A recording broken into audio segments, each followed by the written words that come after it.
This is an Alberta emergency alert. Environment Canada has issued a possible tornado alert. This alert is in effect for Mountain View County. At 7:15 p.m., a rotating severe thunderstorm that is possibly producing a tornado is located 10 kilometers north of Dogpound, moving southeast 20 kilometers per hour.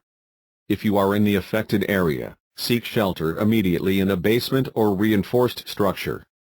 Get low and put as many walls between yourself and the storm as possible.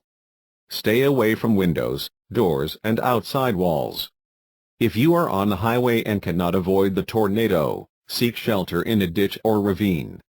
For details visit www.emergencyalert.alberta.ca or stay tuned to local media.